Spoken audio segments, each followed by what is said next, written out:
Our buddy Logan Paulsen, my co-host on Take Command. You can check Logan out on Take Command. 3 episodes a week right after games, then a breakdown of the film a couple of days after the contest on Tuesdays, and then today, every Thursday, a preview pod. So we just dropped a new pod of Take Command today, looking ahead to the Lions game after Logan watched the tape. Logan, when you watch the Lions, what do you see compared to the past?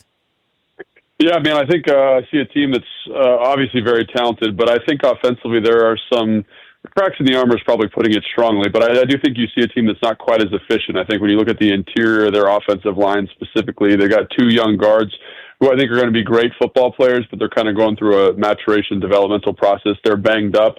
And again, like when you take some of that efficiency that they had last year with like 2 experienced guards, like an all-pro center, take that out, kind of cycle these new pieces in, the rushing efficiency decreases a little bit. And again, like they still hit their explosives runs, just not at the same frequency they did last year. They've been in more third and longs, more drop back passing opportunities for Jared Goff. And I think all of that kind of combines for, just a group that's not quite as efficient to my eye when I watch the tape offensively as they were last year.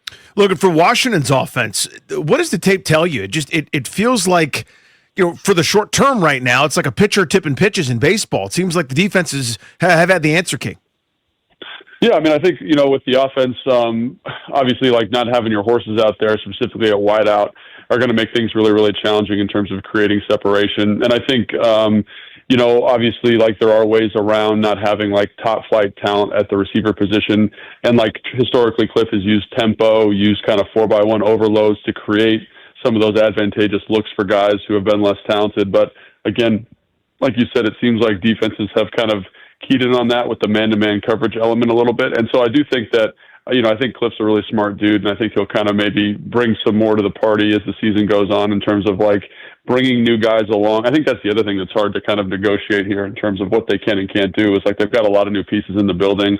I mean, Traylon Burks is now on the 53-man roster, and he has been here for like 10 days or whatever it is, 14 days. So there's a lot of learning in the offense, a lot of development in the offense, a lot of people in new roles. And so like, I know people want to add diversity, but you're kind of bringing in new pieces at the same time. So I'm really curious to see what Cliff does. I think he's intellectually capable of doing it. I just wonder if the personnel and the newness of everything is kind of making some of that difficult.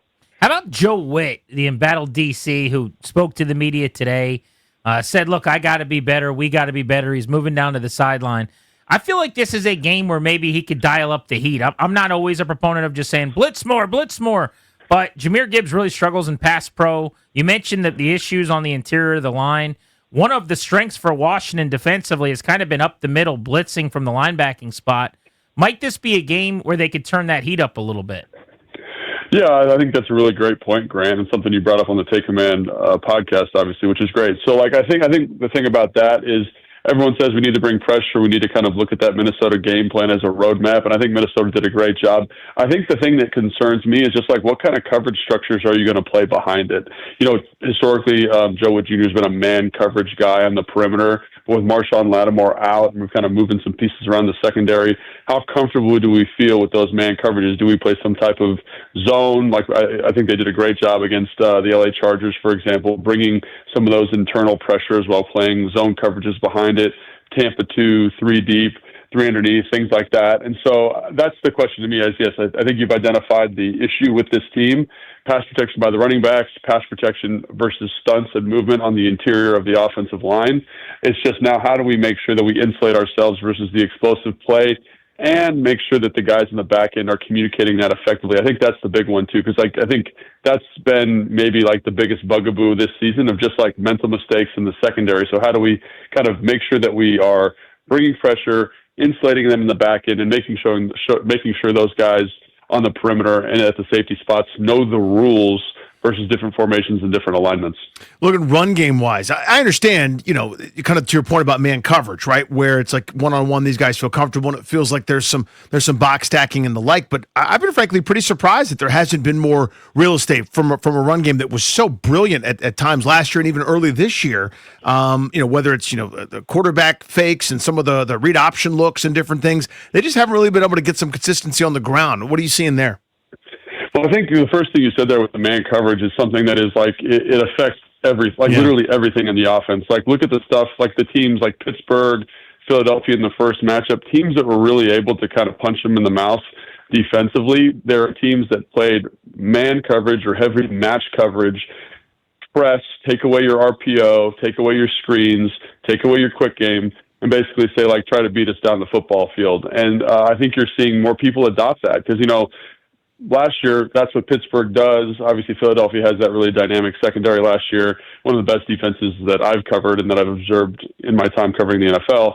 But I think that now, because our personnel is somewhat diminished, they can be more aggressive. So, again, you mentioned the RPO, you mentioned the zone read. It really is helpful playing man coverage in those situations, especially press man. And then people say, like, well, what about stacking the box? It also allows you to stack the box, right? Because now I can make sure that I have someone for the tight end, I have someone for the F, I have someone for the H, I have someone for the quarterback. There's extra players in the front who, again, you can mess with their eye discipline a little bit with some of the play action pass stuff. But in terms of, like, fits, downhill, people in the box, like, it makes it much more challenging to stop the run or to run the football, excuse me. So I think there are some things that they can do that are going to be challenging. And again, you got to kind of find the best runs, how to displace people, all those things, maybe using formation. That's something Cliff's always done a great job of. But I think the other thing that's important to note here when it comes to running the football, one of the reasons that they were so successful at running the football last year is they were able to get more attempts. They're playing with the lead. They're getting more first downs. They're getting more bites at the apple. And I think when you look at games where there's good game flow, the LA Chargers, the New York Giants, the Las Vegas Raiders, and they're up and they're playing with like a lead for the most part, they get more touches. The backs get explosive runs. So I do think there's game flow issues here. There's schematic issues here. And so to me, like, the number one thing they need to do is just make sure you get first downs.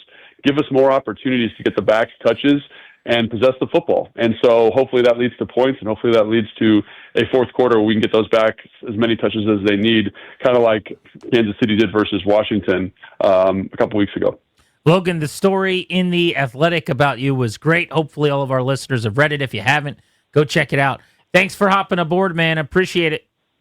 Thanks, guys. Appreciate you. Thank you, buddy. Be good. There's Logan Paulsen. Of course, if you like the film analysis, the scheme insight, the deep dive X's and O's, information he provides, Take Command wherever you get your audio is a 3-time-a-week podcast that he and I do.